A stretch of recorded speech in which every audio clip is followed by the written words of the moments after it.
Selamat datang di Mata Najwa, saya Najwa Shihab, tuan rumah Mata Najwa. Akhirnya perjalanan tes wawasan kebangsaan di KPK telah tiba di momen penghujung.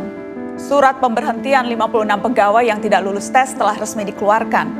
Dengan hormat atau tidak hormat, pemberhentian itu mengabaikan banyak suara dari suara publik, Ombudsman, Komnas HAM, bahkan suara Presiden yang menyatakan agar hasil tes tidak jadi acuan pemberhentian pegawai. KPK didirikan atas nilai-nilai kejujuran dan harapan tentang masa depan. KPK tentu saja mesti melampaui sekedar kepegawaian. Tapi apa yang bisa diharapkan dari lembaga yang malah memecat para pegawai dengan rekam kerja cemerlang? Akankah Presiden bersuara kembali setelah hasil tes malah dijadikan acuan pemberhentian? Inilah Mata Najwa, nasib pemberantasan korupsi. Pegawai KPK yang dinyatakan tidak memenuhi syarat dan diberi kesempatan mengikuti pendidikan dan pelatihan bela negara dan wawasan kebangsaan, namun tidak mengikutinya dan akan diberhentikan dengan hormat per tanggal 30 September 2021. Kita tunduk pada undang-undang tadi yang disampaikan oleh Pak Bupro. Jadi tidak ada istilah percepatan kawan-kawan itu atau perlambatan, nggak ada. Sesuai keputusan saja. Pimpinan yang sekarang itu tidak konsisten, tidak menghormati putusan MA, proses pemecatan itu di tangan pemerintah, tidak menghormati putusan Pak Jokowi. Begitu banyak cacat prosesnya, sehingga Jokowi perlu turun tangan. Yang telah terjadi ini perusakan lembaga loh, yang ada di bawah dia sendiri. KPK udah di bawah Presiden sekarang.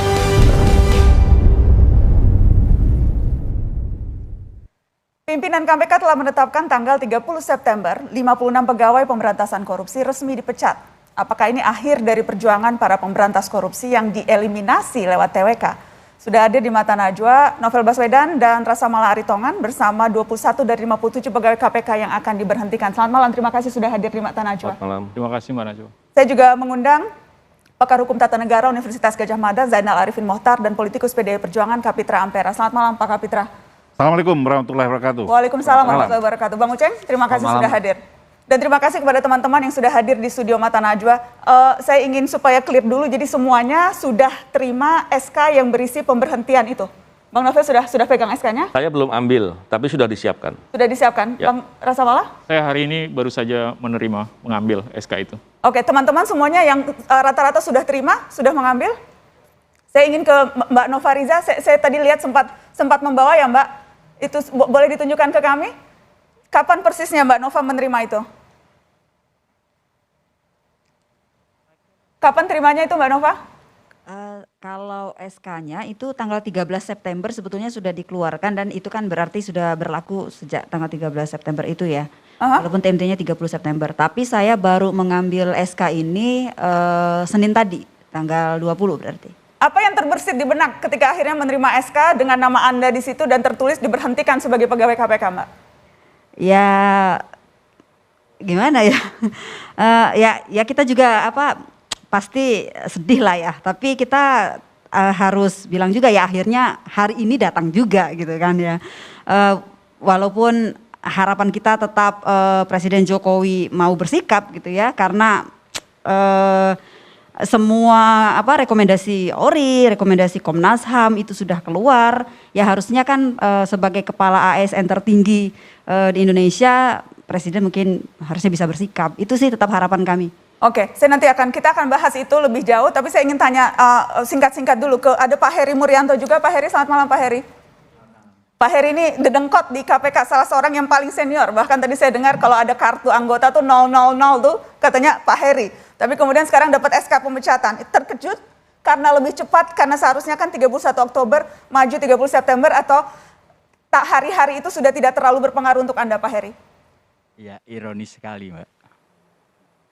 Jadi memang seperti saya sampaikan tadi bahwa saya sudah hampir 17 tahun di KPK.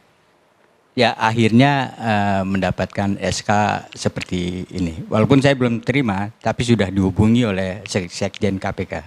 Itu Mbak. Jadi perasaan paling dominan sekarang masih adakah rasa marah atau sudah tahu jadi sudah lebih bisa mengelola atau seperti apa Pak Heri? 17 tahun di KPK dan berakhir seperti ini. Ya kecewa aja Mbak. Dengan pengorbanan saya sekian lama dan diakhiri seperti ini tanpa penghargaan lebih lanjut, ya tentunya kan kecewa sekali, itu aja. Baik, ada Pak Hotman Tambunan. Pak Hotman, selamat malam. Saya berbincang. Selamat malam, Anda. Pak Hotman, saya ingat ketika kita berbincang di Mata Najwa bulan Mei lalu, ketika kemudian saya tanya kalau ada kesempatan untuk masuk rombongan yang bisa dibina lagi, sehingga bisa tetap menjadi pegawai KPK. Tapi kemudian Anda bilang lebih baik dipecat daripada dibina. Masih pada posisi itu karena saya tahu sesungguhnya Anda masuk kategori kelompok yang kalau ikut penataran itu bisa jadi pegawai KPK, tapi Anda memilih untuk tidak. Benar Mbak Nana. Seperti yang saya katakan sebelumnya, konsistensi dan kejujuran itu adalah modal utama kita di KPK. Dan itu yang kami pertahankan dengan saya tidak mengikuti yang disebut dibina tadi. Tapi perlu saya koreksi dulu, sebenarnya kita bukan tidak mau dibina, kita sangat mau dibina. Tetapi kita melihat bahwa dalam proses asesmen itu ada sesuatu yang menyalahi dan mencederai roh-roh dan jiwa-jiwa pemberantasan korupsi. Salah satunya adalah transparansi.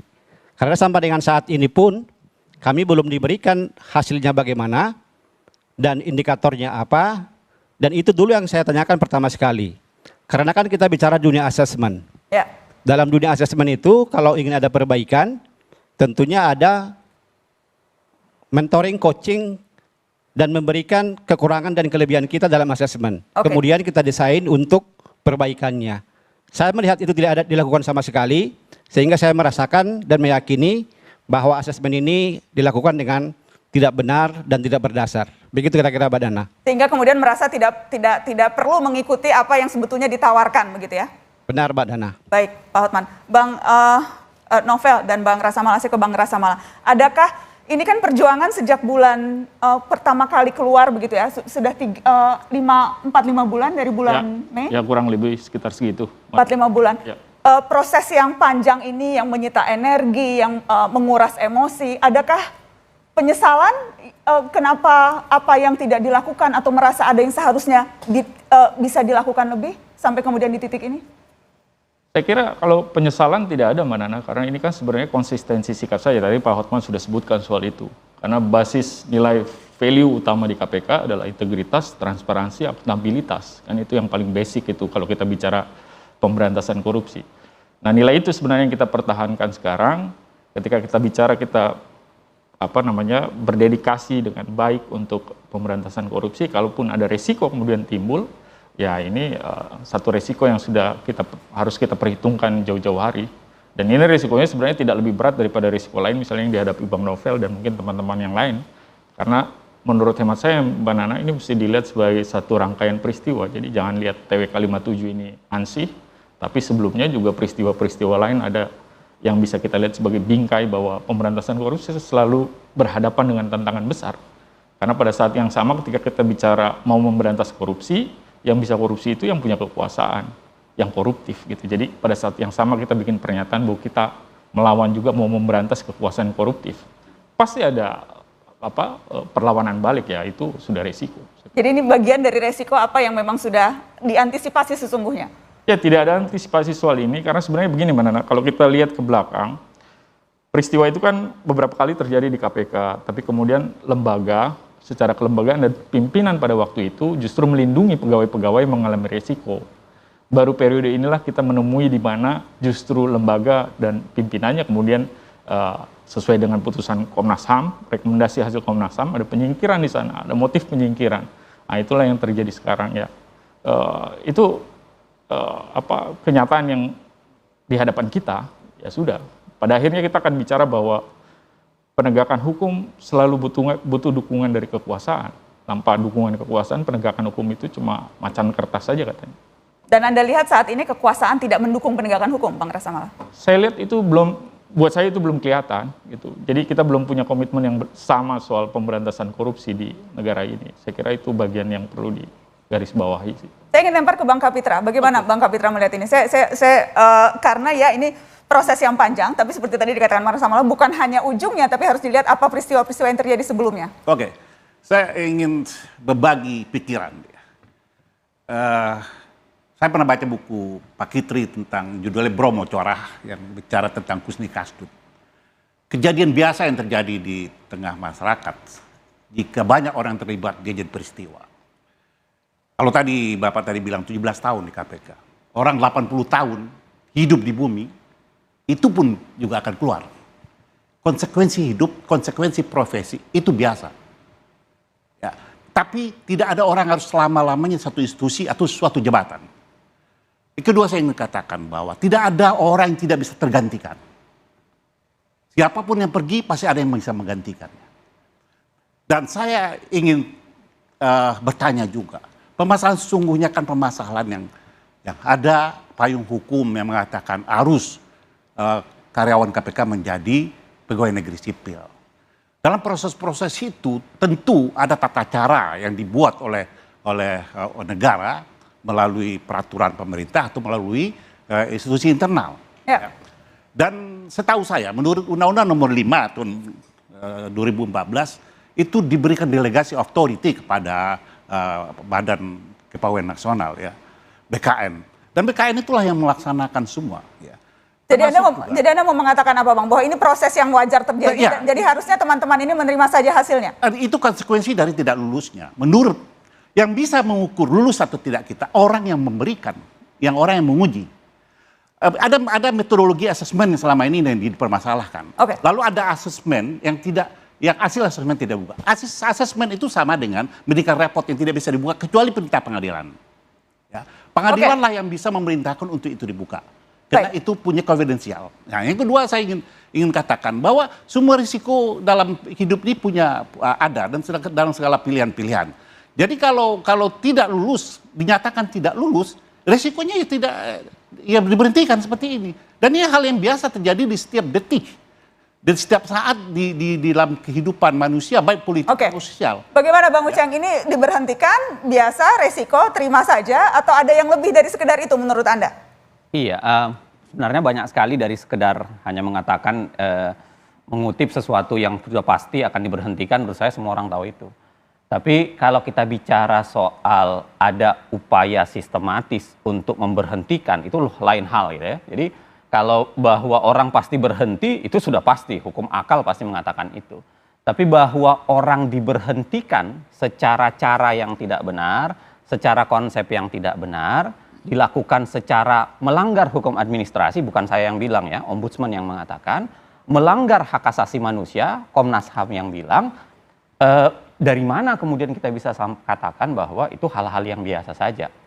Saya mengatakan kalau misalnya Presiden Jokowi diturunkan dengan cara yang tidak biasa, kira-kira Bang Kapitra akan membela atau tidak? Kita lihat ini sebentar ya, perseptifnya adalah dia dijatuhkan. Kan ada upaya lain yang dilakukan terhadap sebuah keputusan itu, ada upaya hukum. Ada constitutional review, ada judicial review yang telah memberi legitimasi. Ya. Kita jangan subjektif melihat, kita coba lihat jernih ya, permasalahan jernih ya. Ini kekeliruan mendasar kalau dari kita orang selalu memprovokasi kesesatan informasi, kita terus begini terus sepanjang hari. Ini kekeliruan mendasar dari orang yang bicara supremasi hukum tanpa tahu bahwa hukumnya itu bermasalah. Jualannya adalah kita pakai supremasi hukum, tempuh jalur hukum. Padahal pada saat yang salah, permasalahan proses kalau ada permasalahan harus diuji permasalahan itu. Kita akan menguji di lembaga institusi yang berwenang.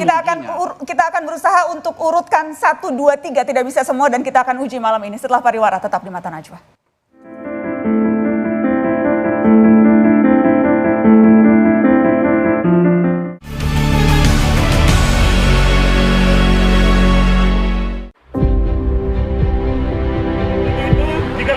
Masih punya semangat, masih punya itikad, masih punya niat baik untuk memperjuangkan keadilan.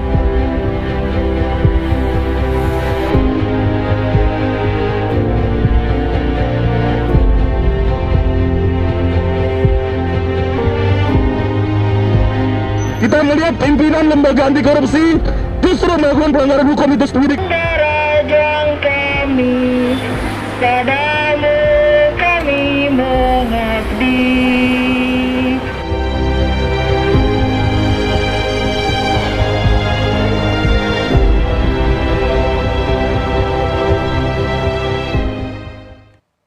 Ya, itu tadi gambaran posko darurat, kantor darurat pemberantasan korupsi yang dibuka oleh koalisi masyarakat sipil yang selalu ramai didatangi oleh berbagai kalangan dari mana-mana. Saya ingin lempar ke Benediktus Yumlala, juga dari ini dulu sebelum dinonaktifkan pembinaan peran serta masyarakat muda KPK. Bang Beni sebelah mana? Bang Beni, bisa cerita, jadi tadi itu koalisi sipil membuat posko darurat, ada tempat untuk mengantarkan surat untuk presiden, apa saja yang tergambar yang Anda tangkap dari suara-suara yang masuk itu? Makasih Mbak Nana. Jadi sebenarnya memang agak menyedihkan sih kalau dulu masyarakat sipil bisa datang ke Gedung Merah Putih itu dan kami bisa bekerja bersama-sama dengan masyarakat karena KPK itu kan sebenarnya dua Mbak, menjaga nilai dan ada bukti bahwa hukum itu sebenarnya tajam ke atas gitu, bisa juga tajam ke atas, KPK bisa memberikan itu. Dan itu didukung dengan perilaku dari pegawai-pegawainya gitu. Nah, yang sekarang itu justru menyedihkan, kenapa? Karena masyarakat sipil sudah meninggalkan gedung itu malah bikin kantor darurat pemberantasan korupsi, Mbak. Berarti kan sudah terjadi sesuatu yang sangat parah gitu, Mbak. Terbukti teman-teman kami misalnya Bang Novel itu buktinya kurang apa lagi gitu kan, Mbak. Bahkan penglihatannya pun direlakan lah untuk pemberantasan korupsi. Itu yang dilihat masyarakat. Tapi di edisi pimpinan yang sekarang, masyarakat udah nggak lihat itu lagi. Yang dilihat adalah 2 dari 5 komisioner itu sudah terbukti melanggar etik gitu. Sudah terbukti melanggar etik. Jadi ya menyedihkan tapi wajar sih Mbak kalau kemudian masyarakat mulai meninggalkan Gedung Merah Putih itu. Bang Novel, mulai meninggalkan Anda lihat? Ya, memang terkait dengan upaya memberantas korupsi sekarang ini, kita lihat permasalahannya udah banyak sekali. Bahkan tahun lalu pencegahan KPK dikatakan oleh BPK tidak efektif. Belum lagi perkara-perkara yang ada di penindakan, kita bisa lihat kualitasnya turun. Banyak perkara-perkara kita cuma lihat hanya diselesaikan, bukan diusut sampai aktor intelektualnya. Contohnya kasus Bansos lah contoh. Seharusnya kan kita harus tahu bahwa ada nilai kerugian keuangan negara yang sangat besar di sana. Terus kapan ditariknya? Ketika fokus perkara hanya sekedar menyelesaikan, kita mesti harus melihat itu suatu hal yang sangat memprihatinkan. Oleh karena itu, ketika melihat situasinya begitu, maka keberpihakannya juga akan sulit kepada masyarakat. Kita bisa lihat contoh yang lain. Bagaimana ketika pimpinan KPK mengatakan bahwa koruptor disebut penyintas dan lain-lain. Hal-hal itu kan tidak memberikan empati kepada korban korupsi ya. Jadi melihat permasalahan-permasalahan itu luar biasa. Bahkan kalau sekarang kita lihat permasalahannya justru pimpinan KPK sibuk untuk menyingkirkan orang-orang yang bekerja baik. Dan kebetulan orang-orang itu menangani perkara-perkara penting yang sekarang ini perkara-perkara itu tidak berjalan sebagaimana mestinya. Perkara-perkara itu hanya berjalan sekedar saja. Sehingga kualitasnya sulit untuk bisa diharapkan akan kita bisa melihat perkara tersebut tuntas. Oke, saya ingin ke Kristi Afriani, ini adalah angkatan paling muda yang masuk KPK, tahun 2017 ya baru masuk, jadi berarti baru 2 tahun ya Kristi? 4 tahun. 4 tahun, sekarang sudah 2021, mohon maaf, 4 tahun, tapi dibandingkan dengan yang lain-lain yang sudah belasan tahun, Anda yang paling muda dan kemudian juga masuk di pegawai yang harus diberhentikan nih sekarang.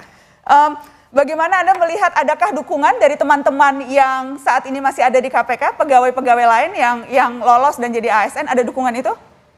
Ada Mbak, kami sejujurnya mengapresiasi dan berterima kasih kepada teman-teman yang bekerja di dalam atas dukungannya kepada kami. Karena sejauh yang saya tahu meskipun baru 4,5 tahun, ya begitulah nilai di KPK. Apabila ada kebijakan yang dirasa tidak berjalan sebagaimana mestinya, sistem check and balance di situ ada gitu Mbak. Jadi dari pegawai ke pimpinan, check and balance itu berjalan dengan sangat baik di KPK. Makanya saya menilai KPK itu lembaga yang progresif. Jadi dengan adanya dukungan yang diberikan oleh teman-teman yang ada di dalam, hal itu sebenarnya memperlihatkan gitu. Teman-teman yang ada di dalam saja yang lulus merasa ada yang tidak beres dari ini semua gitu. Jadi pimpinan mengambil kebijakan yang tidak tepat. Ada konsekuensi nggak kepada teman-teman yang membela? Kalau info yang saya terima itu menyedihkan sekali karena teman-teman yang memberikan dukungan malah dipanggil dan diperiksa oleh inspektorat gitu. Sebetulnya hal ini kan bukan baru pertama kali terjadi gitu. Sering kan di KPK ada kalau dirasa ada kebijakan yang tidak benar, pegawai itu bersuara gitu. Baik melalui wadah pegawai atau bersurat langsung kepada pimpinan. Tapi mungkin nilai-nilai hal tersebut juga mau dihilangkan gitu dari KPK, makanya pegawai-pegawai yang bersuara sekarang yang memiliki hati nurani, memiliki akal sehat, mendukung teman-temannya yang mereka rasa tidak pantas dipecat, malah diperiksa dan dipanggil oleh inspektorat. Bang Resa, Anda mendengar itu juga Bang Resa Mala, bahwa teman-teman Anda yang mendukung malah kemudian justru diperiksa inspektorat dan sebagainya? Ya, saya dengar juga informasi soal itu. Ada beberapa teman-teman memang bersolidaritas, menyampaikan surat, tapi kemudian ada pemeriksaan panggilan oleh inspektorat dan akan diperiksa. Saya pikir itu juga isu yang sangat krusial, karena kalau kita lihat bagaimana KPK sebelumnya, salah satu nilai yang juga esensial adalah soal egalitarian di dalam KPK. Bagaimana semua pihak, baik pegawai maupun pimpinan, boleh menyampaikan, mengkritisi, tetapi kemudian setelah diputuskan oleh level otoritas, tentu itu harus dilaksanakan oleh semua level di bawahnya. Tetapi hari ini kelihatannya kanal-kanal itu ditutup sehingga tidak ada akses untuk menyampaikan satu masukan, saran atau apapun. Nah itu menurut saya agak problem. Saya masih ingat satu pernyataan dari satu teman kita, Mbak Nana. Dia bilang begini, pemberantasan korupsi tidak bisa dilakukan hanya dengan kerja-kerja birokrasi biasa. Dia butuh terobosan. Oleh karena itu diperlukan orang-orang yang punya kreativitas, punya inovasi. Dan untuk bisa seperti itu, orang harus dikasih kebebasan berpikir. Supaya dia bisa melahirkan ide-ide. Karena kalau kita hanya pakai rutinitas saja, itu tidak akan pernah selesai. Dan itu kita sudah, sejarah pemberantasan korupsi kita sudah menunjukkan itu, bahwa yang biasa-biasa saja itu tidak akan pernah bisa menunjukkan hasil yang maksimal dalam konteks pemberantasan korupsi.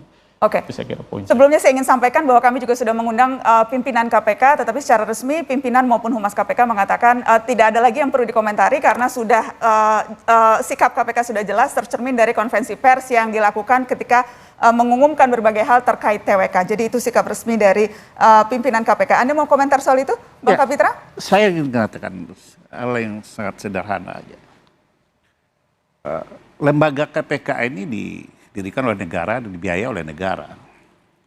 Kalau kawan-kawan ini bekerja baik, bekerja maksimal, karena dia juga dibiayai oleh negara, dan itu tanda dia melaksanakan amanah negara. Jadi semua orang yang bekerja dengan biaya negara, dia harus bertanggungjawabkan kerja maksimal kepada negara, at least pada masyarakat. Tapi ini permasalahan, ini kan permasalahan soal rekrutmen, alih status. Sebenarnya dalam dunia kepegawaian itu ada 3 lembaga sebenarnya. Pertama, administrasi kepegawaian itu dilaksanakan oleh BAKN. Ya. Yang kedua, pengawasannya itu ada pada Menpan. Nah kalau ada hal-hal seperti ini, harusnya kan ada komisi aparatur sipil negara. Kalau ada yang salah, katakanlah dari asesmennya dan sebagainya, lembaganya itu ada sendiri yang mengawasi kedua lembaga yang tadi, baik Menpan maupun BAKN, terus terhadap cara-cara yang tidak semestinya itu ada KSN yang menilainya. Oke. Tapi saya tidak melihat kawan-kawan ini masuk ke daerah itu, terus langsung kepada, saya mau jelaskan Nana, langsung kepada Komnas HAM dan Ombudsman. Ya. Ini yang menjadi debat tebal di dalam masyarakat kita, karena seharusnya. Jadi menurut Anda Ombudsman dan Komnas HAM tidak berwenang untuk memeriksa pengaduan? Tidak, jelas tidak. Menurut undang-undang Komnas HAM itu sendiri pasal 91 dia tidak punya kewenangan di situ. Oke. Ya, apalagi ya kecuali ya. Ini kan metodologi asesmen, pertanyaan-pertanyaan yang diajukan. Pertanyaan-pertanyaan itu bukan merupakan kejahatan, tetapi setelah ada peristiwa lanjutan umpamanya, ya, setelah ada pertanyaan, ada caci maki, ada gerakan perubahan fisik dan sebagainya, itu baru bisa masuk wilayah itu. Karena kita sudah terhubung juga dengan Ketua Komnas HAM dan juga... Ya, saya justru menunggu itu, ya, Oke. menunggu Komnas HAM agar clear nih ya. Jadi Anda mau Di mana bilang tidak berwenang tuh? Komnas HAM tidak berwenang, Ombudsman tidak Yurisdiksinya berwenang? di mana? Tidak ada. Kan Komnas HAM itu punya 3-4 fungsi aja ya. Oke, saya ingin Ya. sapa dulu. Apakah sudah bergabung, Pak? Saya sudah dengan Pak Taufan Damanik dan juga ada anggota Ombudsman RI, Bang Robert Naindi Jaweng, sudah bergabung? Selamat malam. Sudah, Nana. Selamat malam. Selamat malam semua. Baik, kita harus break dulu, tapi setelah ini saya akan minta pandangan Anda, karena disebutnya Komnas HAM dan Ombudsman tidak berwenang seharusnya ikut ngurusin soal TWK KPK ini. Setelah pariwara, tetap di Mata Najwa.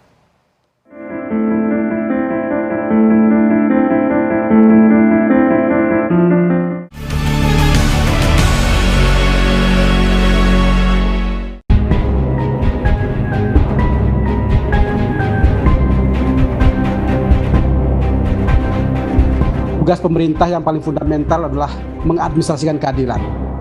Ketika keadilan itu tidak ada, ketika keadilan itu bahkan dirampas, maka presiden penting untuk tampil sebagai suatu simbol negara, mengatakan bahwa negara hadir, negara memastikan keadilan itu tegakkan, dan ombudsman sebagai lembaga negara yang mengawasi maladministrasi keadilan itu kemudian dihargai pandangannya, dihargai temuannya, dan dijaga sopan santun ketatanegaraan dalam hubungan antar lembaga. Ya, Ketua Komnas HAM dan Ombudsman menemukan sejumlah persoalan dalam tes wawasan kebangsaan di KPK. Temuan itu mereka jadikan rekomendasi sebagai bahan masukan untuk Presiden. Bagaimana perkembangannya? Sudah ada responkah dari Presiden? Saya akan bertanya langsung ke Ketua Komnas HAM, Ahmad Taufan Damanik, dan anggota Ombudsman Republik Indonesia, Robert Naindi Jaweng. Selamat malam sekali lagi Pak Taufan dan Bang Endi. Selamat malam, Pak Nana. Tadi kita sudah dengar begitu, Ombudsman dan Komnas HAM menurut Bang Kapitra sebetulnya tidak berwenang. Tapi sebelum masuk ke soal perdebatan wewenang atau tidak, saya ingin tahu, sudah ada respon dari Presiden Jokowi atas surat rekomendasi yang dikirimkan, Pak Taufan? Kami sudah bertemu dengan Pak Menko Polhukam dan Pak Mensesnek ya. Pernah berdiskusi secara mendalam tentang apa yang menjadi temuan Komnas HAM dan rekomendasi Komnas HAM. Sambutannya sangat baik ya. Beberapa waktu yang lalu saya juga bicara langsung dengan Pak Mahfud ya, masih mengupayakan dalam rangka meyakinkan pihak Presiden terhadap hasil temuan itu, dan tentu saja permintaan kami untuk bertemu langsung. Sebagaimana biasanya kami kalau ada hasil-hasil dari satu penyelidikan yang kasusnya cukup serius menjadi perhatian publik, kita biasanya memang bertemu dengan Presiden untuk menjelaskan sehingga Presiden bisa terlibat dalam mengambil keputusan. Apalagi dalam rekomendasi juga kami sampaikan poin pertamanya justru memang diberikan kepada Presiden sebagai kepala pemerintahan yang dalam Undang-Undang ASN dikatakan sebagai pembina tertinggi. Tapi jadi belum ada respon kapan akan bertemu dan sebagainya, itu belum ada undangan resmi untuk datang ke istana dan berdialog? Belum, tetapi pembicaraan mengenai substansi sudah, kira-kira kalau beberapa tawaran-tawaran solusi sudah, tapi juga kemarin saya sampaikan pada Pak Mahfud, tolong juga bicara dengan teman-teman KPK, karena banyak hal yang itu sebetulnya tidak bisa diwakili oleh Komnas atau Ombudsman, tetapi oleh orang yang bersangkutan langsung. Itu kita sampaikan. Ya. Jadi pembicaraan kami dengan mereka dalam situasi yang konstruktif saja, nggak ada yang aneh-aneh menurut saya. Ya, Pak Taufan, yang jelaskan Komnas HAM dan Ombudsman walaupun berangkat dari temuan yang berbeda, karena kewenangan yang berbeda, hasil rekomendasinya serupa, yaitu merekomendasikan ke Presiden agar memulihkan lagi status pegawai KPK yang dinyatakan tidak lolos TWK. Nah, temuan terpenting Komnas HAM itu apa yang publik perlu tahu? Jadi gini, biar publik tahu ya, yang namanya asasi manusia itu adalah konstitusi, itu jelas ya. Jadi dia sudah menjadi norma konstitusi kita. Ada undang-undang hak asasi manusia dan begitu banyak instrumen hak asasi manusia sudah diratifikasi menjadi bagian dari hukum nasional kita. Jadi artinya kalau kita bicara tentang ketatanegaraan Indonesia, hak asasi manusia itu norma yang melekat. Nah, dalam pelaksanaan kenegaraan, maka Komnas HAM itu memang memiliki satu wewenang atau mandat untuk menguji setiap instrumen lembaga negara mengeluarkan kebijakan atau apapun itu apakah dia sesuai dengan koridor HAM? Oke. Undang-undang mengatakan itu, bahwa ada pasal 91, ya, tetapi kan yang diuji di MK dan MA itu berbeda dengan yang diuji oleh Komnas HAM. Jadi makanya juga kami nggak ada masalah apa-apa dengan MK dan MA. Sampai hari ini kan hubungan kita baik-baik saja. Gitu. Dengan Jadi pihak istana putusan juga MK ketika dan MA itu sama sekali tidak berpengaruh terhadap apa hasil rekomendasi Komnas HAM maupun Ombudsman ya. Jadi bukannya malah justru bertolak belakang begitu ya? Tidak, misalnya gini, oleh MK dikatakan TWK itu konstitusional. Komnas HAM kan tidak pernah mengatakan ini tidak konstitusional. Bahkan yang dilakukan oleh Dinas Psikologi Angkatan Darat itu kami apresiasi. Bagus hasilnya dengan menggunakan IMB 68. Oke, tetapi ada pasca itu instrumen-instrumen yang dilanggar. Saya mau tanya sama Pak Sebentar, Topan. Bang Kapitra ya. Saya mau tanya Pak Topan. Ya, sebentar. silakan. Sekarang begini, Anda akan melakukan pemantauan. Kalau Anda melakukan pemantauan, dari mana masuknya rekomendasi bisa dikeluarkan? Itu pertama. Kedua, pasal 91 jelas. Jika dia ada di wilayah hukum atau ada institusi yang jauh yang berkompeten untuk menangani, kenapa tidak serahkan? Tidak ada kata-kata jauh berkompeten. Kalau dibaca baik-baik. Anda bisa lihat ya pasal 91 ya. Pasal 91 ayat 1 huruf D ya. Terdapat upaya hukum yang lebih efektif bagi penyelesaian pengaduan. Ini kan ada komisi aparatur sipil negara. Kenapa Anda tidak dorong ke sana? Anda melihat ini suatu konsentrasi Komnas HAM adalah pada pelanggaran HAM berat seharusnya.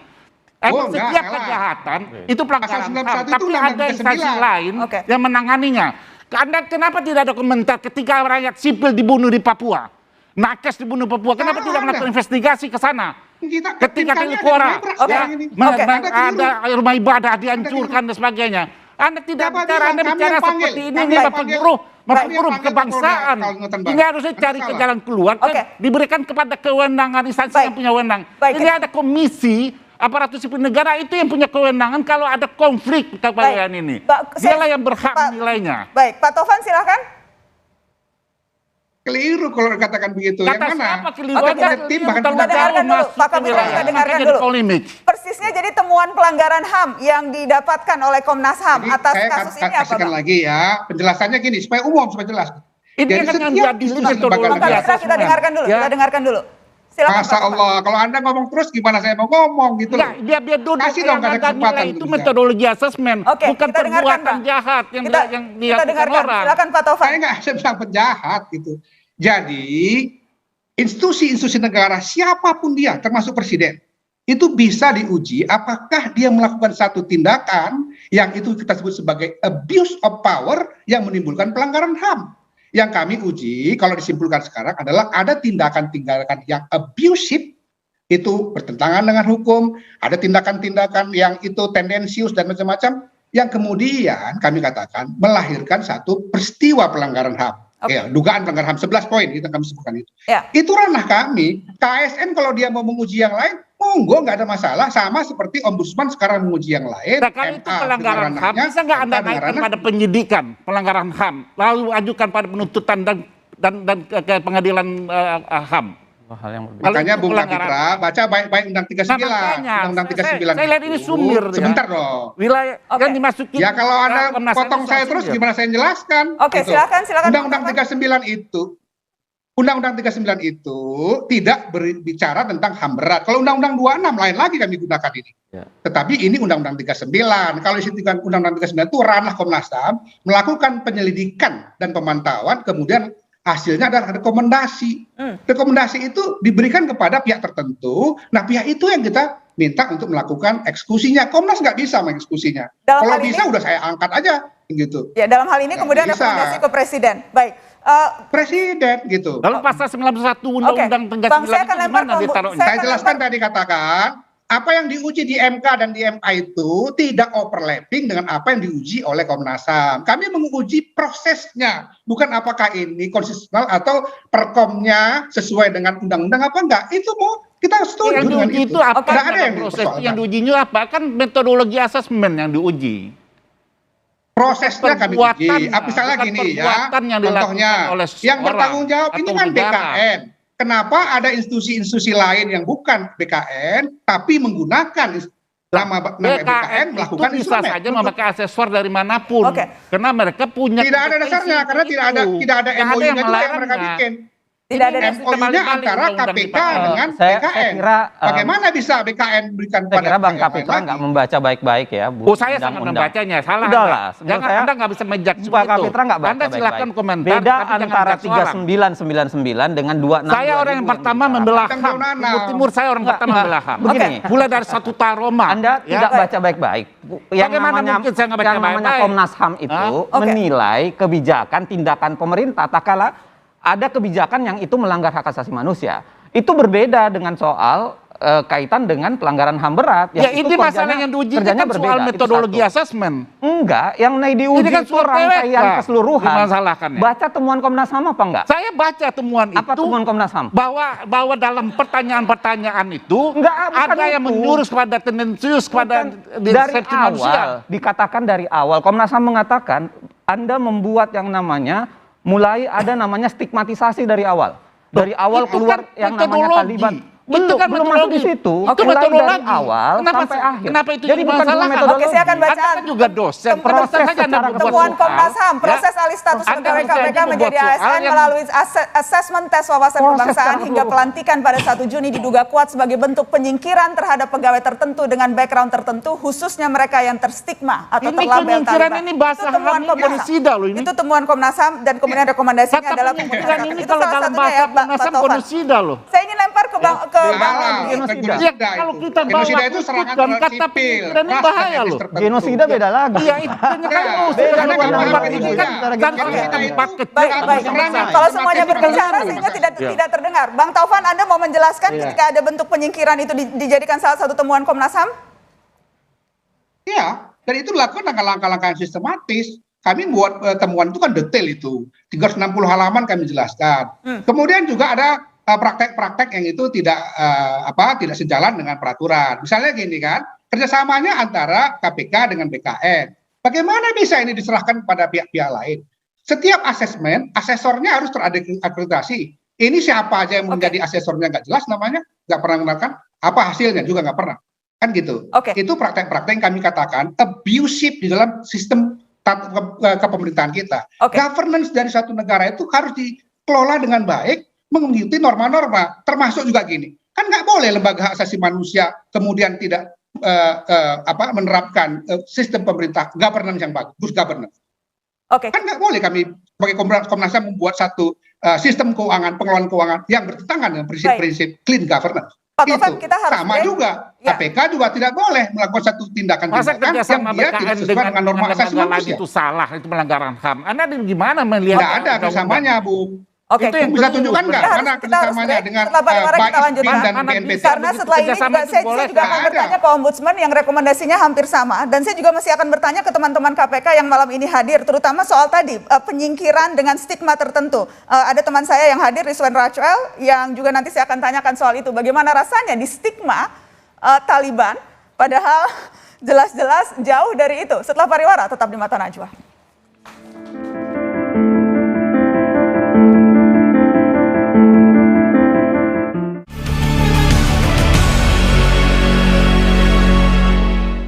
Proses pengalian status pegawai KPK menjadi ASN tidak boleh merugikan hak pegawai KPK untuk diangkat menjadi ASN.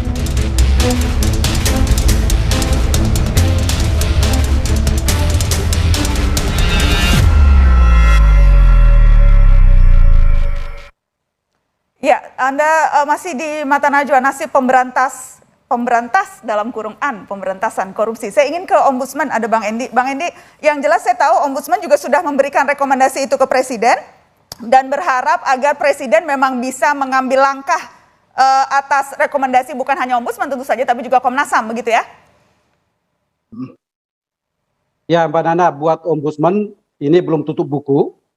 Jadi acara kita ini bukan perpisahan, masih ada tahapan lebih lanjut dari yang sudah diputuskan oleh pimpinan KPK kemarin, karena memang pada akhirnya otoritas tertinggi dalam pembuatan keputusan terkait dengan nasib peralihan pegawai ini ada pada Presiden. Kenapa ke sana?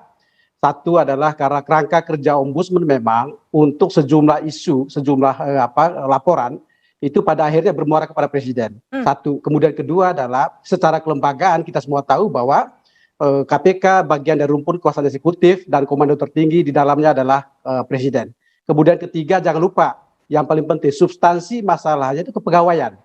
Soal administrasi kepegawaian dan undang-undang ASN mengatakan bahwa presiden adalah pemegang kuasa tertinggi dalam pembinaan ASN. Ketika kemudian PPK KPK itu tidak menjalankan keputusan berdasarkan prinsip-prinsip tata kelola pemerintahan, maka presiden kemudian yang menjadi sandaran akhir. Dan jangan lupa juga putusan MA itu kemudian memberikan kewenangan kepada pemerintah untuk melakukan proses peralihannya. Gitu. Jadi ini adalah bagian dari kewenangan presiden untuk menentukan penetapan hasil. Gitu. Nah, jadi semua memang presiden berwenang, karenanya wajar jika kemudian kita menunggu sikap presiden, karena jelas rekomendasi 2 lembaga negara sudah jelas presiden harus mengambil langkah, begitu ya, dan juga secara struktur ketatanegaraan. Wajar dan memang sesuai dengan aturan ke sana. Ya. Sesuai dengan aturan ke sana. Bang Uceng, kalau kemudian ketika itu kita sempat dengar presiden meminta agar tidak dikait-kaitkan, jangan semuanya ditarik-tarik ke presiden, kurang lebih seperti itu.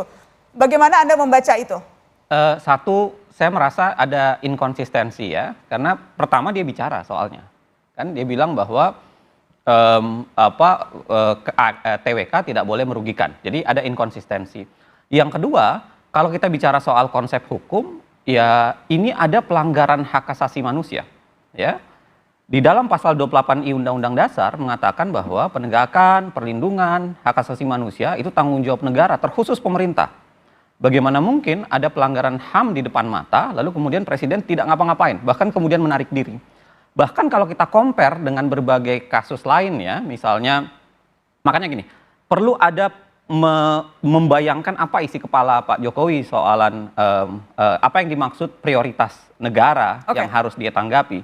Karena kalau kita compare, akhirnya akan banyak pertanyaan, misalnya kenapa untuk menghadiri pernikahan YouTuber bisa, tapi kemudian untuk ini tidak. Ini ada pelanggaran HAM, kenapa tidak? Kenapa kemudian ada konsep kewenangan yang langsung di dia, misalnya kalau baca pasal 3 Undang-Undang PP 17 tahun 2020, juga ada kewenangan presiden secara langsung. Kenapa kemudian tidak menggunakan itu, tapi kemudian berlindung di balik kata-kata bahwa tidak semua harus ke presiden? Bang Kapitra, Anda politikus PDI Perjuangan, Anda membela Pak Jokowi? Saya katakan, ini ambiguitas ya. Satu sisi KPK ini lembaga independen, gak boleh diintervensi apapun. Sekarang ngarang-ngarangnya minta presiden mengintervensi. Ya. Itu yang dinyatakan, itu opini presiden, bukan keputusan hukum dari presiden. Ya, opini presiden. Yang mana? Yang bisa, ya, statement yang pertama yang bilang inkonsisten itu ya. Tapi kalau itu keputusan hukum, harus ditaati oleh semua. Menurut Anda rekomendasi Ombudsman dan Komnas HAM yang memang dibawa ke kita presiden, lihat bagaimana menurut Anda itu tidak perlu direspon? Ombudsman itu banji keputusannya. Kalau TWK jadi masalah, kenapa koreksi terhadap yang tidak lulus? Kenapa tidak kepada 1.400 orang itu? Kan sama materinya. Kenapa itu nggak dibatalkan diulang? Kenapa hanya yang 76 Oke, itu? silakan ditanggapi. Kedua ya, sebentar. Coba lihat kewenangan, coba lihat di undang-undang Ombudsman itu. Bang Kapitra, saya kasih kesempatan menanggapi dulu. Undang-undang 37 tahun 2008 itu. Silakan Bang Endi. Kan fungsi pelayanan publik, mengawasi pelayanan publik. Katanya bagaimana? Bukan pada materi ujian rekrutmen pegawai negeri. Silakan Bang Endi. Saya boleh. Jadi gini Mbak Nana, kalau ombudsman itu ya selalu dipertanyakan kewenangan dan sebagainya, itu sudah hal yang biasa lah saya kira ya. Dan tentu dalam tiap pemeriksaan kasus kami pasti akan menguji benar Mbak Nana legal standing dari pihak terlapor, termasuk kami sendiri juga.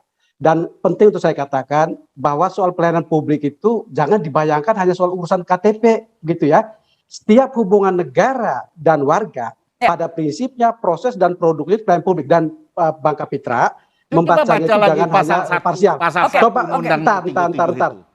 Coba Abang baca ya pasal 5 Undang-Undang 25 tahun 2009 tentang pelayanan publik, di mana di sana diterangkan ruang lingkup pelayanan publik antara lain soal pekerjaan dan terkait dengan pelayanan administratif. Pelayanan administratif itu apa? Tindakan administrasi pemerintahan untuk memberikan perlindungan kepada pribadi, keluarga dan sebagainya. Jadi memang secara legal standing ini masuk menjadi kewenangan ombudsman. Oke, saya tertarik tadi ketika Bang Kapitra mengatakan merengek-rengek. Siapa yang merengek-rengek? Saya ingin sebentar Bang, saya ingin lempar ke Bang Andre Dedi Nainggolan.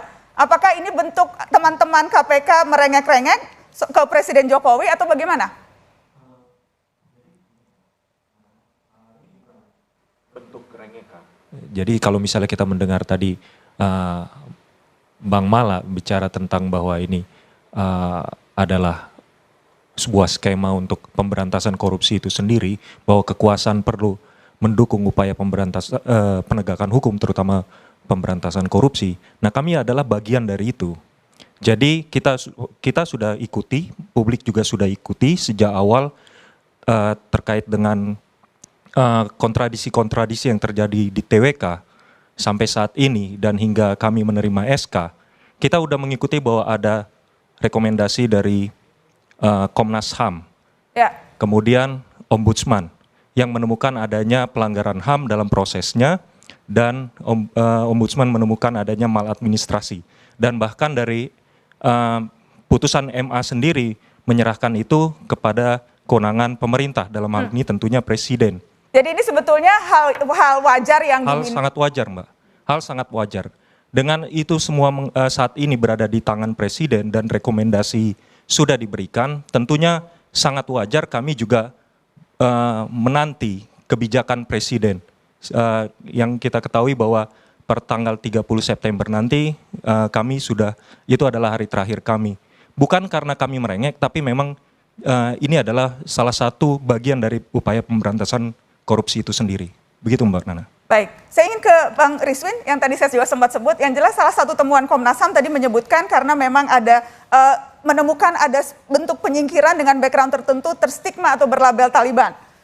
Anda saya tahu sebetulnya Anda minoritas ya di KPK, Bang Riswin? Iya benar. Boleh diceritakan latar belakang Anda?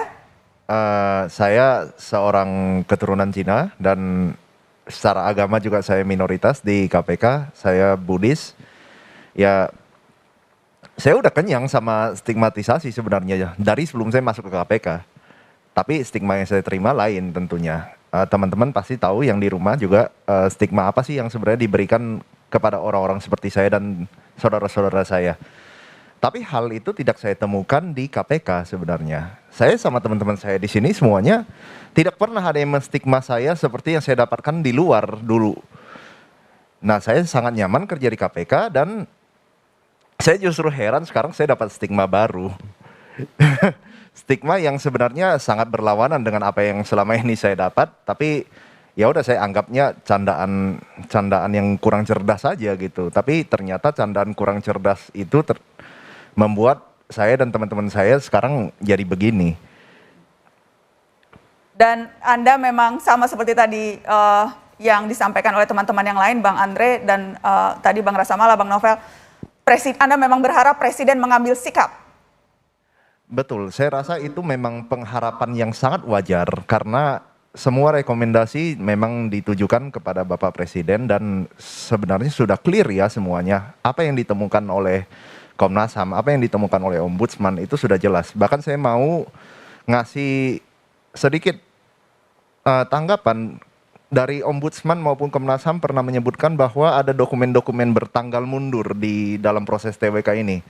Saya adalah seorang penyelidik di KPK dan dalam pekerjaan-pekerjaan kami, jika kami ketemu dokumen bertanggal mundur, itu udah red flag yang besar sekali bahwa ada perbuatan melawan hukum. Ada yang sengaja nih main-main di sini. Karena dia sengaja dan dia mungkin merasa gimana sih caranya biar perbuatan sengaja yang melawan hukum ini bisa diterima, maka dia buatlah stigma-stigma seperti ini kepada kami. Baik, terima kasih Pak Ahmad Taufan Damanik dan juga Bang Endi dari Ombudsman sudah bergabung di Mata Najwa malam ini. Terima kasih. Tetap di Mata Najwa. Terima kasih, sama-sama. Terima kasih Bang, tetap di Mata Najwa, kami akan kembali setelah ini.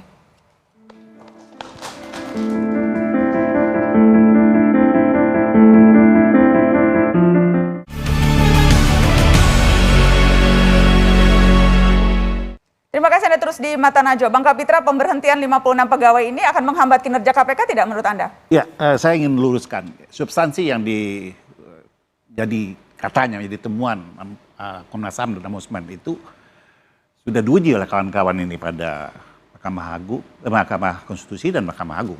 Enggak, di Mahkamah Konstitusi kita nggak pernah nguji, Pak. Ya, jadi saya kira Bapak salah kalau itu. Pengujian terhadap artinya bukan kami yang melakukan pengujian. Yang menguji orang lain bukan dari kami. Ya, ada pengujian. Ya. Tapi bukan kami yang menguji, itu kami bergarisbawahi. Constitutional review ya. Undang-undang KPK kepada Undang-Undang Dasar. Dan juga ada pengujian kepada judicial review pada Mahkamah Agung. Dan kami bukan yang menguji. Ya. Itu poin penting. Artinya substansinya diuji. Siapapun menguji itu nggak penting, tapi substansi yang ditemukan. Kalau tadi kita dengarkan tidak menihilkan putusan MA dan MK tidak menihilkan rekomendasi yang dikeluarkan, Bang Kapitra. Mahkamah Konstitusi nggak pernah sidang, Pak. Jadi Bapak kalau melihat itu, tolong dilihat Mahkamah Konstitusi tidak pernah sidang untuk memeriksa bukti-bukti dan lain-lain. Dan keterangan kami juga nggak pernah didengar. Jadi lembaga tertinggi hukum. Jangan sampai salah gitu. Jadi Bapak salah hukum. Dia telah memutuskannya. Baik. Ya. Suka tidak suka kita harus mengikuti. Pertanyaan yang paling baik adalah Bang Kapitra baca nggak putusan MK-nya, putusan MA-nya? Sudah putuskan, saya baca dua-duanya. Apa isinya? Isinya itu bicara soal konstitusionalitas. Tidak ada bicara soal proses. Sudah diuji. Dua hal yang berbeda tuh. Proses itu yang punya dasar hukum. Enggak. Kan dia punya dasar hukum mulai dari undang-undang, PP dan Perkom. Itu bicara soal itu kan diberi legitimasi oleh Mahkamah Agung dan Mahkamah Konstitusi. Itu yang saya ingin katakan. Pelaksanaan dengan normanya itu dua hal yang berbeda. Jadi saya terduga, tapi itu sudah diuji menjadi substansi permasalahan polemik selama ini. Norma atau pelaksanaan yang diuji? Saya ingin katakan bahwa itu substansi yang selama ini makanya menjadi kalau polemik. baca putusan MK dan MA polemik yang itu diuji sudah itu norma atau pelaksanaan? dilegitimasi bahwa tidak ada. Oke, Bang Kapitra bisa yang dibaca di dalam putusan MK dan MA yang tadi disampaikan Kapitra ini, Bang Kapitra, itu MK dan MA menguji normanya kah atau pelaksanaannya? Saya ingin katakan sama Anda bahwa saya tidak mau ingin menjelaskan. Anda silakan baca. Tapi saya mengatakan substansi yang diributkan selama ini. Saya bantu jelasin deh. Putusan yang diributkan selama ini menguji soal 69B dan 69C. Putusan MA menguji soal pasal 5 Perkom nomor 1 tahun 2021. Tadi kan itu yang dipermasalahkan selama ini. Norma pasal 5 itu sah. Pasal 69 berdasarkan putusan MK dinyatakan konstitusional. Jadi hanya normanya. Mereka tidak menguji soal bagaimana pelaksanaan TWK, bagaimana prosesnya dilaksanakan itu tidak diuji di sana. Kata Komnas HAM. Ya itu bagaimana mungkin? Bapak itu dibantu untuk biar nggak salah lagi. Bapak tadi banyak salah bicaranya. Bahwa itu hal yang perlu jadi perdebatan sampai hari ini. Baik, saya ingin kita move on karena saya tahu ini perdebatannya nanti akhirnya menjadi tidak substansial begitu ya. Kalau ini yang substansial. Kalau justru akan Bang Kapitra akan substansial kalau semua pihak membaca. Kalau hanya satu pihak yang membaca, perdebatannya tidak substansial. Baik, saya ingin begini Bang Kapitra. Tadi pertanyaan saya adalah apakah Anda melihat pegawai-pegawai yang diberhentikan ini akan menghambat kinerja KPK ke depannya? Saya dari awal sudah katakan, tidak ada yang bisa tidak tergantikan dalam kehidupan ini, ya. Bahwa KPK itu suatu lembaga, dia punya sistem, ya. Bukan kalau KPK itu hanya digantungkan kepada kawan-kawan yang ada di sini, lalu kalau nggak ada mereka akan roboh. Sia-sia negara membuat KPK, lebih baik bubarkan KPK. Ternyata KPK masih jalan sampai hari ini. Hari ini masih nangkap bupati itu. Jadi permasalahannya kita jangan menjustifikasi bahwa tanpa mereka ini KPK akan bubar. KPK tidak akan jalan. Siapa ingin menanggapi? Ya, enggak begitu juga. Komentar. Anak-anak gini loh.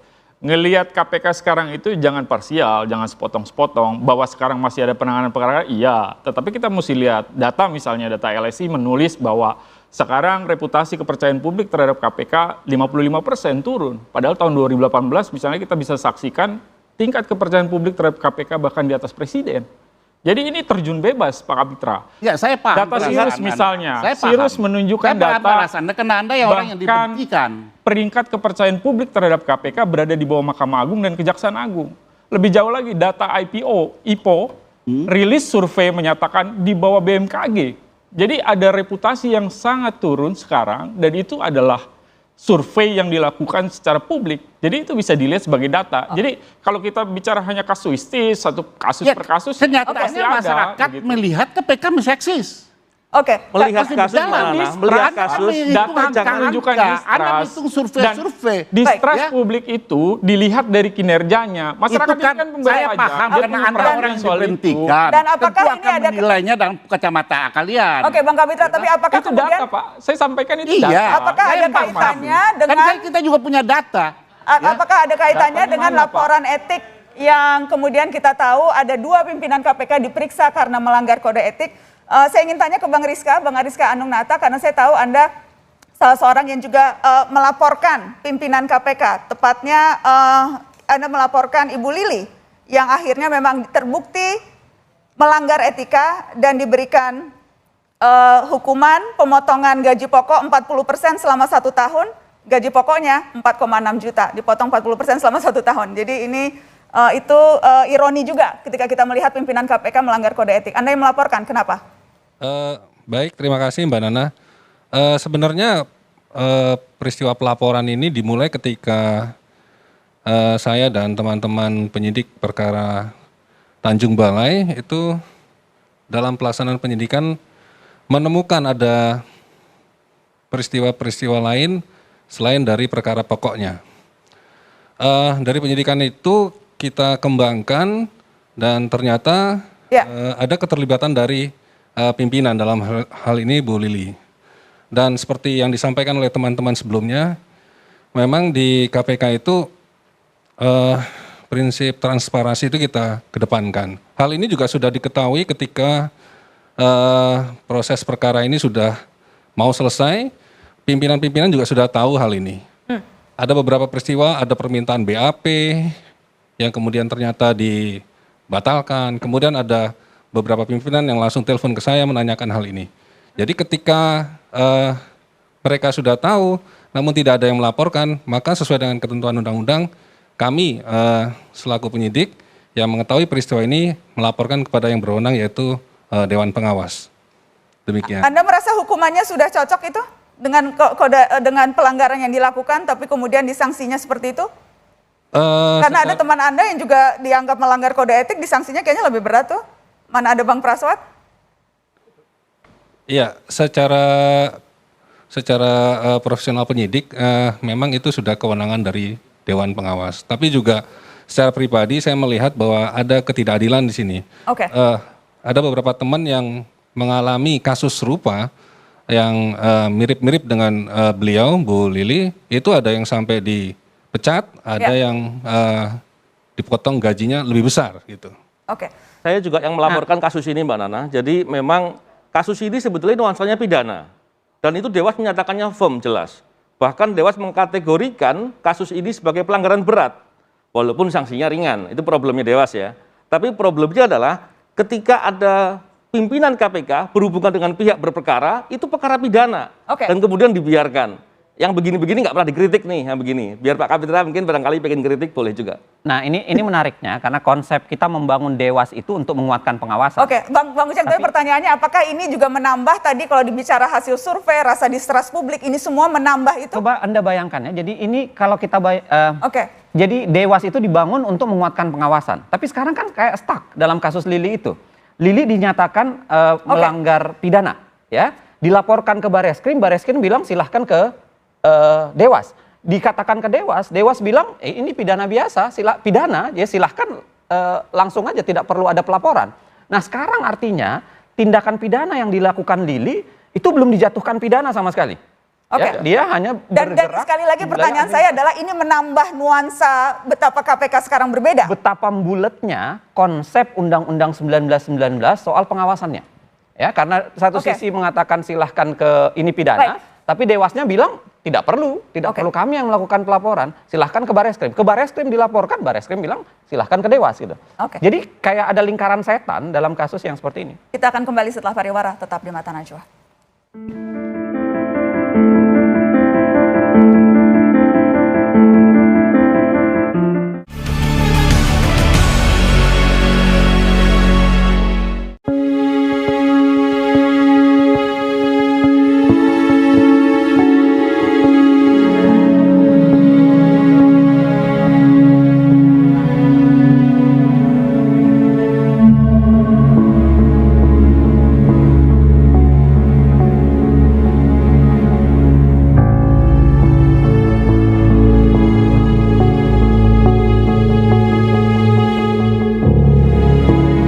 sangat mengejutkan. Saya melaporkan dari kondisi terakhir meja saya sendiri.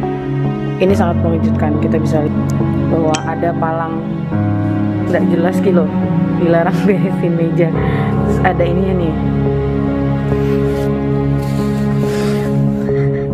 Galak-galak ya.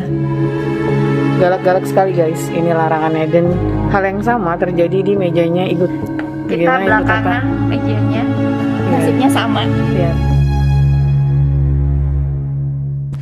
Nasib pemberantasan korupsi. Tadi kita dengarkan Bang Kapitra mengatakan 56 ini tidak akan mengubah kinerja karena toh kita sudah lihat menurut Bang Kapitra pemberantasan korupsi tetap dilakukan. Saya ingin lempar ke Bang Novel. Ini ada pertanyaan yang saya tahu juga banyak dihembuskan begitu ya di media sosial. Kemarin itu sepupu Anda, Gubernur DKI Anies Baswedan dipanggil sebagai saksi oleh KPK. Selama ini ada pihak yang menuding bahwa selama Novel Baswedan masih ada di KPK, maka Gubernur Anies tidak akan pernah dipanggil KPK.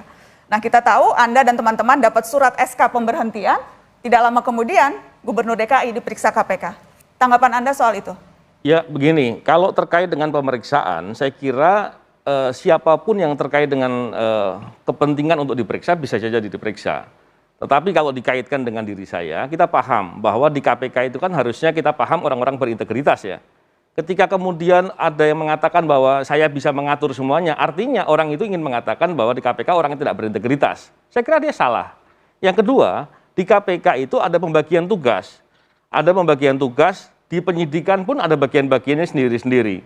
Yang masing-masing itu tidak saling mengetahui kasus yang ditangani yang lain.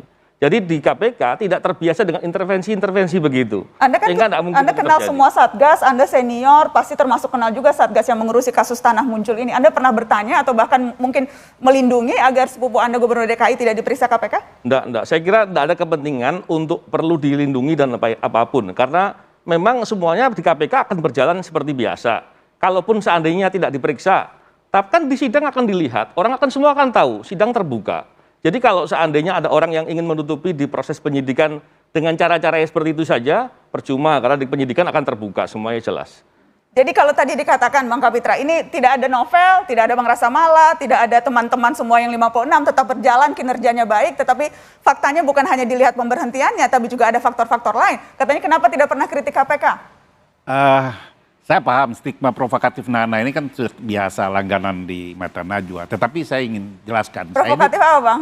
Ya ini kan cara kayaknya lebih provokatif Bang Kapitra. Ini kan cara mengiring bagaimana provokasi ini bisa masuk pada sentimental masyarakat. Kita harus lihat jenis. Saya ini penganut mazhab hukum murni. Tidak ada perbuatan tanpa kesalahan. Dan tidak ada juga yang tidak bisa dihukum karena perbuatan. Dan saya juga sangat memegang azas equality before the law. Semua orang sama dalam mata hukum. Siapapun yang salah, siapapun melakukan tindak pidana, korupsi, siapapun, apakah komisioner KPK, presiden sekalipun. Baik, Bang, pertanyaannya tadi itu Bang Kapitra, bagaimana kemudian menilai KPK secara fair lewat berbagai kontroversi? Harusnya ini beri ruang pada komisioner KPK menjelaskan, ya. Dan kalau emang ada terjadi dugaan tindak pidana, korupsi dan sebagainya, ya. Beri ruang untuk komisioner KPK menjelaskan kenapa ini tidak ditindaklanjuti. Saya melihat begini, KPK sekarang masih berjalan, ya. Saya tidak percaya dengan survei-survei itu karena survei-survei itu tidak ada komparatifnya, ya. Harusnya ada komparasinya juga, ya. Tetapi kenyataannya bahwa kemarin Gubernur DKI sama Ketua DPR-nya diperiksa. Jadi artinya kalau orang mengatakan Novel menghambat selama ini, kan sudah terjawab itu. Ya. Terjawab bahwa? Kan sudah terjawab tidak ada korelasinya dengan Novel. Ya. Kalau itu ada hubungan Novel, tuh sudah nggak bisa lagi diperiksa. Ya. Artinya kita harus objektif melihat sesuatu, bahwa proses hukum ini akan menimpa siapa yang melakukan perbuatan jahat terhadap undang-undang. Jadi kita ini jangan selalu subjektif. Ya saya paham lah perasaan tuan-tuan ini semua ya, yang selama ini sudah mencoba mengabdi. Ya, tapi ini kan nggak gratis. Bukan mencoba Bang, sudah mengabdi. Loh ini kan tidak gratis, semua kan digaji oleh negara dengan fasilitas negara, ya, dengan sarana negara. KPK juga dibantu oleh instansi negara lain dalam melakukan penangkapan dan sebagainya. Jadi ada sinergisitas KPK dengan lembaga negara yang lain. Anda ngomong-ngomong gaji, saya jadi ingat, saya ingin lempar ke Bang Aulia Posteria. Bang Aulia, ini dapat surat pemberhentian, apakah hak-hak yang diberhentikan juga akan dipenuhi oleh KPK atau tidak ya? Iya, terima kasih Mbak Nana. Tadi pagi saya baru mengambil SK pemberhentian saya, dan di sana saya membaca di diktum keduanya bahwa saya menerima tunjangan hari tua, itu merupakan bagian dari gaji saya yang saya sisihkan setiap bulannya, dan juga bantuan dari kantor. Dan yang kedua, saya juga menerima BPJS tenaga kerja. Hal ini adalah hal yang sama diterima oleh seluruh pegawai KPK, baik itu yang berhenti mengundurkan diri, atau yang kembali ke instansi asal, atau yang meninggal. Jadi itu sama, kita menerima hal yang sama. Cuma yang membedakan adalah kami semua di sini, prosesnya kami ini dipecat. Dipecat melalui cara-cara yang seperti yang dijelaskan dalam acara ini tadi. Dan dari penjelasan pimpinan KPK, alasan kami dipecat adalah karena tuntutan organisasi sesuai dengan PP nomor 63 tahun 2006. Dan tuntutan organisasi seperti apa itu? Itu yang nggak masuk di logika saya. Padahal seharusnya kalau pimpinan KPK berpikir tuntutan organisasi, KPK butuh banyak SDM. Oke. Kami semua di sini sudah bekerja, saya 15 tahun, hampir 15 tahun bekerja di KPK, dan kalau Pak Kapitra bilang kami ini tidak berkontribusi, lihat penilaian kinerja saya. Saya berturut-turut dapat nilai A. Bisa dibuktikan dengan kasus-kasus yang saya tangani. Dan saya dihancurkan hanya dengan tes 2 hari, yang kedua hari tes itu tidak punya dasar sama sekali. Itu makanya kami semua di sini, kami ingin Pak Presiden turun tangan. Karena pimpinan KPK telah sewenang-wenang kepada kami semua. Mulai menonaktifkan kami pada tanggal 7 Mei, dan dilanjutkan pada tanggal 13 September kemarin, dan mereka menyatakan bahwa kami dipecat per 30 September. Oleh karena itu, Pak Presiden selaku pimpinan tertinggi di negara ini harus turun tangan menyelamatkan pemberantasan korupsi, menyelamatkan KPK. Itu dari saya, Mbak. Kami akan kembali setelah pariwara, tetap di Mata Najwa.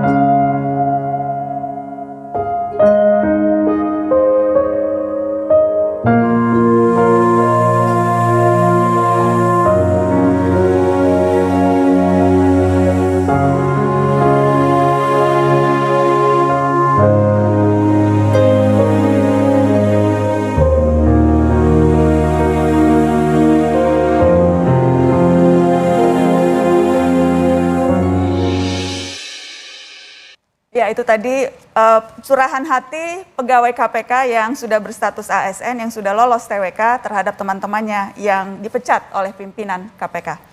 Saya ingin minta closing statement. Bang Reza Mala dulu mungkin, sepanjang proses perjuangan Anda dan teman-teman ini. Ya, saya singkat aja Mbak Nana, ada 3 yang mau saya sampaikan. Gini, pertama, tadi saya mau nyambung sedikit apa yang disampaikan oleh Bang Kapitra, bicara soal sistem gitu. Sistem itu penting, tapi orang juga penting. Karena orang yang menopang sistem gitu. Tanpa sistem yang baik, orang tidak bisa bekerja. Tetapi tanpa orang-orang yang baik, orang-orang berintegritas, maka sistem tidak akan pernah bisa berjalan dengan baik. Itu konsepnya, Pak. Kemudian yang kedua, saya mau bicara bahwa sudah ada 4 putusan yang terbit dari 4 lembaga. Ada putusan MA, MK, Ombudsman, Komnas HAM. 4-4-nya sudah lengkap. Pernyataan terakhir kan menunggu 4 putusan ini. Mestinya habis itu Presiden bersikap. Kenapa Presiden mesti bersikap? Sederhana aja, undang-undangnya memang bilang begitu. Undang-undang Ombudsman, Komnas HAM bilang disampaikan ke Presiden. Kalau disampaikannya ke kantor camat, kita tanyanya sama Pak Camat gitu. Tapi kan ini disampaikannya kepada Presiden, maka kita tanya Pak Presiden bagaimana kemudian tindak lanjutnya. Undang-undang yang bilang begitu, hukumnya begitu. Oke. Keempat, saya mau bilang begini. Ketiga, Mbak Nana, ini terakhir, saya mau bilang begini bahwa reputasi distrust terhadap lembaga yang tadi saya sampaikan lewat data, itu diukur lewat kinerja, Pak. Jadi publik memberikan opininya berdasarkan kinerja yang dia saksikan. Nah, kinerjanya hari ini kita bisa dilihat misalnya IPK sekarang dari 40 turun ke 37. Itu persoalan serius saya pikir, dan menurut saya sekali lagi penegakan hukum, pemberantasan korupsi tidak akan pernah berjalan dengan baik tanpa dukungan kuat dan komitmen dari otoritas, dari kekuasaan. Itu poinnya dari saya. Makasih, Mbak. Terima kasih Bang Samuel. Bang Kapitra silakan. Oke. Saya tadi ingin katakan juga bahwa saya tidak pernah mengatakan Anda tidak punya kontribusi. Kalau Anda kerja baik selama ini di KPK, sudah wajarnya karena Anda dibayar oleh negara dan at least dari negara itu uang rakyat dan uang saya juga sebagai pembayar pajak. Kedua, kalau Anda ini punya integritas, punya kualitas, Anda nggak perlu KPK. Anda bisa bangun institusi di luar KPK dan bisa menunjukkan kualitas itu. Tapi kalau Anda masih bersandar di lembaga negara, orang belum bisa mengukur, belum ada komparatif, belum ada perbandingan Anda orang hebat atau tidak. Saya yang ingin ingatkan bahwa semua kehidupan ini ada akhirnya. Kalau memang katakanlah Anda dipecat dari KPK, toh Anda punya kemampuan. Kenapa harus ngotot tinggal di KPK? Kalau polemik ini terus begini, Anda bangun aja institusi. Karena orang nanti akan berpikir, ada apa? Kok masih terus sudah puluhan tahun di KPK, ingin tetap di KPK? Baik. Jangan membangun suatu stigma bahwa KPK itu akan roboh. Orangnya boleh berganti. Komisioner pas juga sering berganti. Baik. Tapi KPK didasari oleh undang-undang, keberadaannya dibiayai oleh negara, dia akan dipertahankan oleh negara. Terima kasih Bang Kapitra. Silakan Bang Novel mau menanggapi. Baik, saya menyampaikan dua hal ya. Yang pertama, saya prihatin para pimpinan lembaga penegak hukum, dalam hal ini pimpinan KPK, kemudian justru malah berlaku melawan hukum, berbuat ilegal, berbuat manipulatif, dan lain-lain. Sebagaimana temuan dari Komnas HAM dan Ombudsman. Yang mana itu dilakukan ketika dilakukan dengan terus-menerus, kita melihat itu keprihatinan yang luar biasa. Ditambah itu dilakukan pada saat korupsi sedang buruk sekali, pemberantasan korupsi diperlukan, sangat diperlukan. Jadi itu masalah yang sangat serius, di mana kasus-kasus juga tidak berjalan dengan baik. Yang kedua, saya merasa bahwa yang dilakukan ini ada bagusnya sebenarnya oleh Pak Firly dan kawan-kawan ini. Kenapa? Mereka melakukan segala cara dan dengan nekat, kemudian walaupun sudah ada putusan MA yang mengatakan harus ada tindak lanjutnya dari pemerintah, berani dengan membuat SK pemberhentian, segala proses diberhentikan, tidak dilakukan, dan kemudian itu menunjukkan, mereka sebetulnya sedang menunjukkan wibawa hukum Indonesia sedang hancur. Kerusakan luar biasa. Nah, ini yang menarik.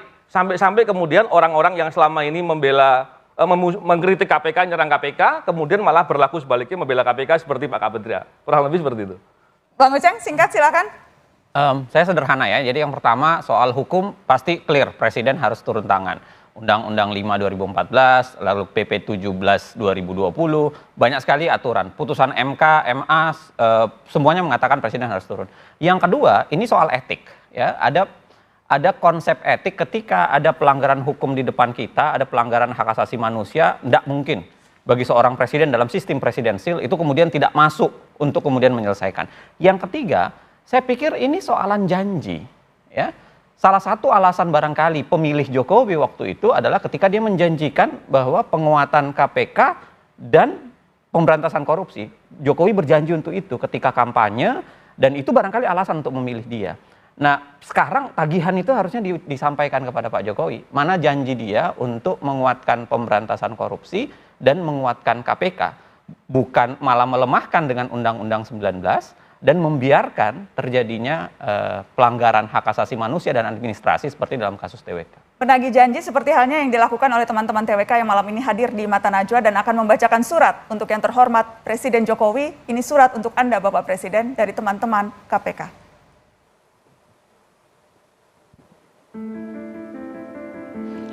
Yang terhormat Presiden Republik Indonesia Joko Widodo di Istana Negara, dengan hormat, Pak Presiden kami yang baik, tes wawasan kebangsaan di Komisi Pemberantasan Korupsi sangat bermasalah dan melukai kami.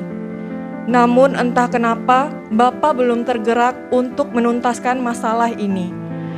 Bapak kami yang baik, sudah 2 lembaga yang menemukan banyak terjadi pelanggaran dalam tes wawasan kebangsaan. Ombudsman dan Komnas HAM menemukan banyak pelanggaran tes yang menyingkirkan kami. Wawasan kebangsaan macam apa yang melanggengkan pelanggaran ini, Pak Presiden? Pak Presiden, pasti banyak sekali pekerjaan negara yang Bapak kerjakan, namun membiarkan TWK KPK yang syarat pelanggaran mengeliminasi kami, menandakan komitmen Bapak mewujudkan Indonesia yang bebas korupsi hanya isapan jempol. Ini adalah kesempatan Pak Presiden untuk menunjukkan sikap tidak berpaling dari cita-cita luhur bangsa ini, mewujudkan kesejahteraan bagi seluruh rakyat Indonesia. Salah satunya dengan memperkuat KPK. Untuk itu, batalkan segera tes wawasan kebangsaan KPK.